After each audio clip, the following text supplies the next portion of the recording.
The woman is getting a gynecological exam at the hospital. To her surprise, the doctor is a man. It's just because the doctor is so handsome. In her nervousness, the woman nearly kicked the male doctor over. She just wanted to tell the doctor that her private life was very clean, but she was afraid the doctor would laugh at her. It turns out the doctor was her first love from college. Because the man studied gynecology in college, the girl was afraid that her boyfriend would develop feelings for other women from interacting with them every day. Encouraged by her best friend, she broke up with the man, but today, she felt very unwell, so she struggled for a long time to get an appointment with a specialist at the hospital. To her surprise, this doctor was the last person she wanted to see, her ex-boyfriend. At this point, the situation became very awkward. Seeing that the woman was hesitant, the nurse began mocking her. She said, "Why weren't you embarrassed when you were messing around outside? Now you're pretending to be shy at the hospital?" The woman, seeing this, asked the nurse if she could switch to a female doctor. So the man had her leave and go to the next exam room. When the doctor looked at the woman's test results, he bluntly said that her condition was difficult to treat. How could a young woman have such a serious gynecological condition? Upon hearing this, the mother slapped the woman across the face. She questioned what the woman had been doing in school that was so shameful.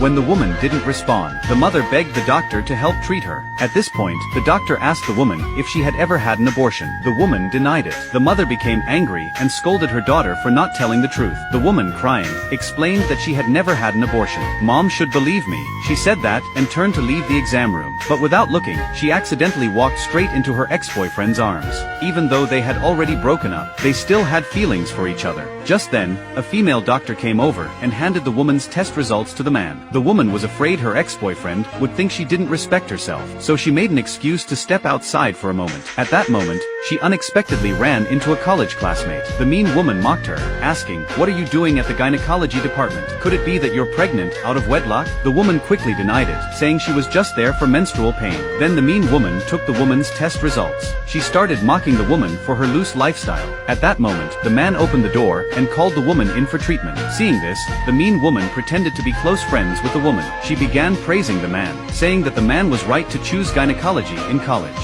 She even said the woman had rejected him because of his profession and insisted on breaking up. The woman hurried to explain, but before she could finish, she fainted. At that moment, the man didn't want to deal with the mean woman. He directly picked up the woman and went to treat her. But the mean woman didn't understand. Why was he still caring for a woman he had already broken up with? Why couldn't the man let go of her? After the treatment, the woman regained consciousness. But when she found out her primary doctor was now her ex-boyfriend, she wanted to give up on the treatment. At that moment, the man just happened to enter the hospital room. He assured her that he could cure her. Meanwhile, the mother was still angry that her daughter's privacy had been seen by a male doctor. The woman tried to calm her mother down, asking her not to say anything more. After her mother angrily left, the man